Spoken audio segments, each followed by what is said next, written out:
Cool. Hey guys, I think we're live, so I'll go ahead and get started with some of the programming. Hey, tonight's going to be pretty cool. Tonight's going to be about Daredevil, which I've gotten to talk about a little bit already. And yeah, I get excited about that one. What's fun about that one is that I've never traditionally liked Daredevil. I don't know about you guys, but so it was hard to relate as a young child for me to a disabled man who was a hero, you know. So it's kind of hard to relate to Daredevil, right? So I mean, he's always been a cool character, so it's not been any less cool because he was disabled. He's just some, I mean, I just don't take a liking to. I mean, there's a lot of heroes that I don't really like, you know. I always collected their cards and stuff too. So another one that's real similar to Daredevil is Ghost Rider, in the way that, you know, I've always collected their stuff, but I've never really known much about the character. So, you know, it's not that I dislike the character because I did it, but I just didn't know anything about the character, and then, well, my interest to know more about the character just wasn't really there, right? So, with the new stuff, I mean, I was never really hesitant.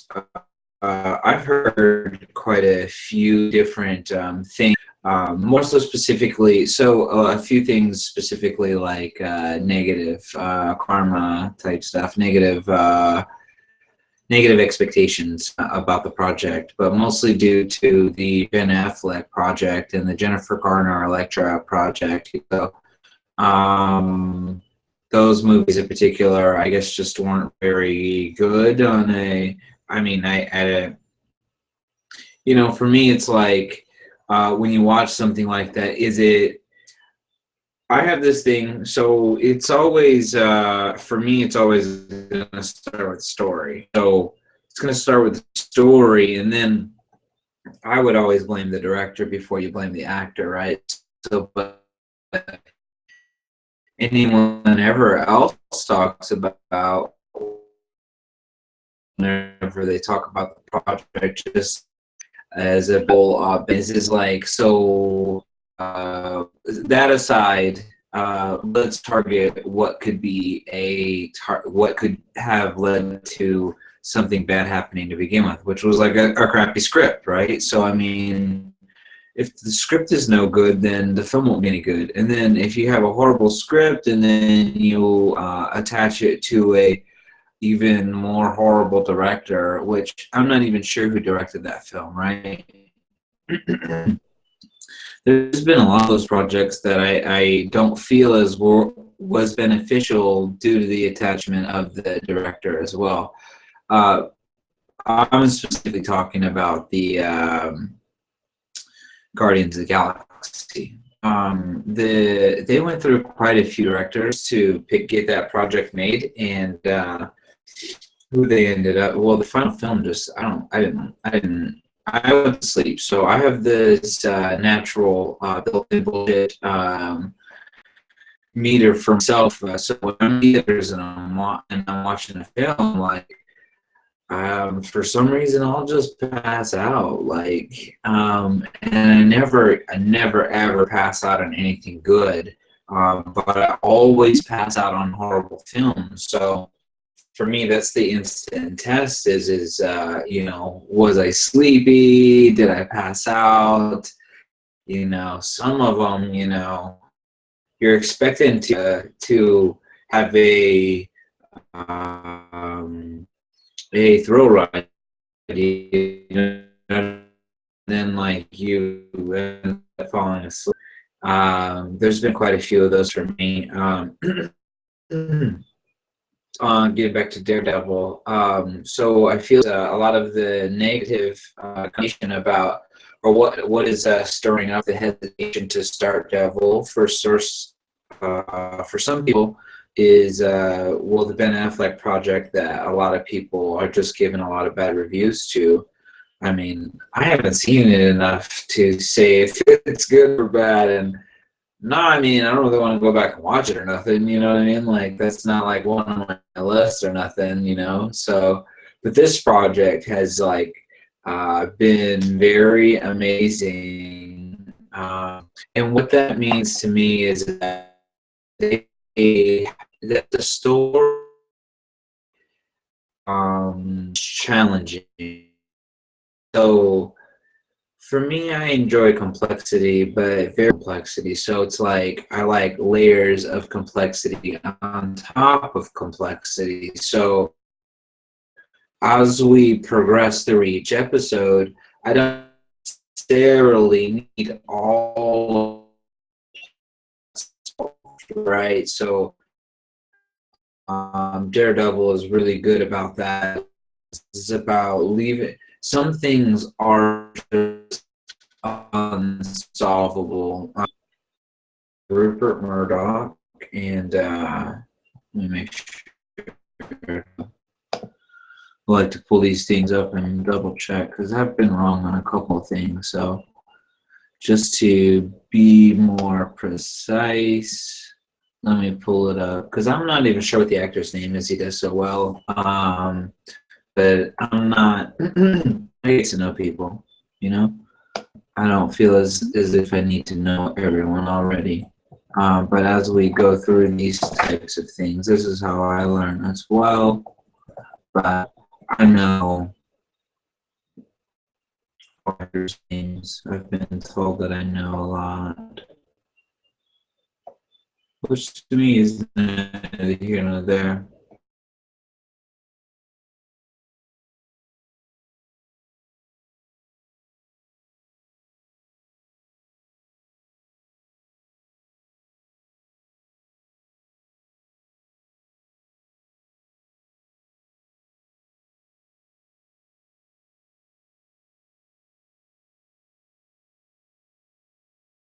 You know everyone in it, and I sometimes forget the character names.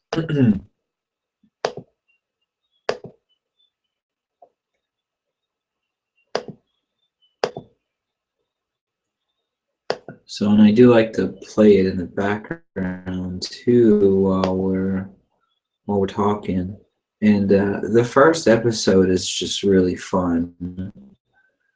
You get to know the characters themselves, but so not the very first episode of the first season, the very first episode of the second season. So we they're always reinventing who they are, right? So who the Daredevil is in the second season is not who he is in the first season. He has grown. He specifically has grown in good ways. The world has a way of breaking people down or bringing you down.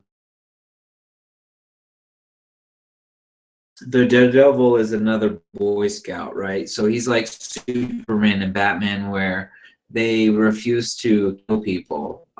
So he hurts them really bad. So he's just like Batman in a sense, where where the Dark Knight is bringing Batman. So or has brought in, because the earliest origins of the Dark Knight stem from Frank Miller in the 1980s. So he's been dark for a long time.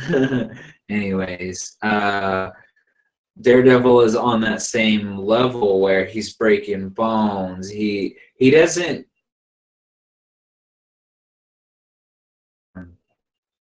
And it's getting harder for him to do that. Sometimes you can see he struggles with it. Sometimes it's natural, and then in certain episodes it seems as though it's been manipulated for him to be put on that line of judgment, you know? So with this first episode, The beginning, I feel, is they kept it pretty low key, right? So they kind of slow roll you into the episode.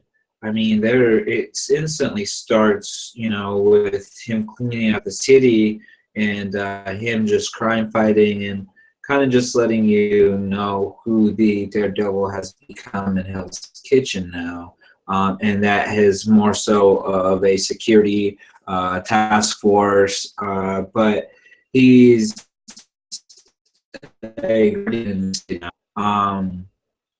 so we get in. Yeah, so they introduce some pretty heavy stuff, like right in the middle of the episode. So right in the middle of the episode, we're in this. So to me, it reminds me of the Red Hood a lot. So I don't know if you're how familiar you are with Batman, but Batman had an animated movie a couple of years ago, and the Red Hood was targeting the henchmen in the city, right? So something like that is happening in this city. Only the Daredevil and his identity, secret identity, who he is in reality, Murdoch. Um, so my page was acting weird. It didn't really pull it up. But anyways, let's just call him Murdoch. Um,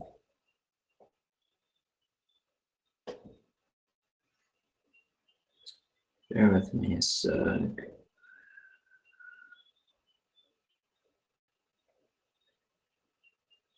His name's Matt Murdock. Anyway, so cool. That's why I checked. Right? Yeah. Uh, so Matt, which the actor, his name is Charlie Cox. I've never seen him before in anything else. We all know the Kingpin in this one, Vincent D'Onofrio. He was in Full Metal Jacket as that crazy dude that commits suicide and shoots the boot camp. So, but anyways, like older in this film, right? It's been like a long time since he's been famous. But um, Red Hood was going around Gotham and targeting all the biggest mob bosses. Something is happening like that in this city. And Matt Murdock is getting he has to go out and fight crime and wrestle a lot of these people into submission, but then revenue stream coming from Daredevil, right? So, but he has to hold identity and this appearance and be all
Cool. So we got interrupted.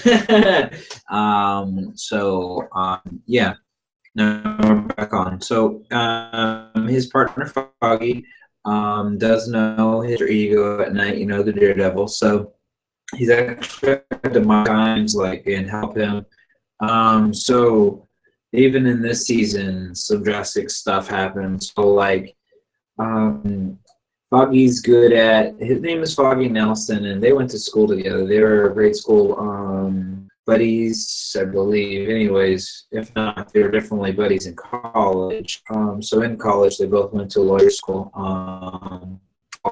And they both got I don't think they went on to firm. I was involved with this girl that was at a different firm, but I'm not sure if he was ever there. But anyways, you know, there's a lot of legal battles that are just as big as some of the battles he has on the streets with these people. So, anyways, this particular episode has pinpointed these particular mobsters. There's quite a few gangs that we get to know that these mobsters are the heads of. Quite a few are biker gangs, some are like more mafia type stuff, but everyone in this room was mostly a. Sorry, the audio kicked on my ear. That's what it's like. What? Anyways, got an earpiece in. Cool. So we get to know who and what's moving around in the city. You know what it is, like drugs or whatever. Anyways, these guys kind of have their hands in everything. Anyways, so we've seen Daredevil pick up. He's cleaned up people that is human trafficking. You know, like girls to be sold for prostitution. Like so. Let me make sure, but I'm pretty sure Daredevil is at least PG or TV-14.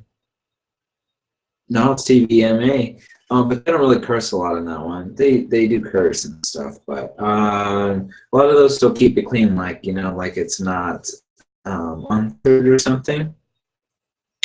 But anyways, so yeah. Foggy knows, and it's important that he does, because it becomes increasingly difficult for Matt to hide his alter ego. It allows some sort of and some sort of overlap, you know, so he can kind of get change, you know, and stuff like that. So there's some really cool characters that I don't think we get to spend enough time with, but the guy that helps him make his outfit is like ex-Navy SEAL type, and he's super crazy, right? So he's ultra paranoid. He doesn't really want to be doing this, but he knows that it's helping the city, and that I don't know how Matt obligates him or how he gets obligated into this, but maybe it's money. I don't know. It can't be a lot, you know? Anywho, the guy's really cool. Around a lot of that is we learn a lot about what's going on. So a lot of things that it's like you didn't really realize that they make sense. You always set things aside, you know. It's just like you overlook them, right? So it's like it doesn't matter immediately. It's there, but it's always residual until it becomes re-engaged. So they have a way of doing that in the story, is re-engaging things that's like you know that you set aside, or you didn't realize that you set aside, but now that you realize it, it's just like you remember seeing it and it not really making sense, but now it makes sense. So it's been long. Like it's very thoughtful of them to do it first, you know, like from such a long time ago. That was like the middle of last season. Some of these themes are introduced, like Styx. Like you don't really understand who Styx is to the story. But in this season, it's undeniable that Styx and Matt Murdock have a higher destiny together. Cool. So we'll talk more again soon.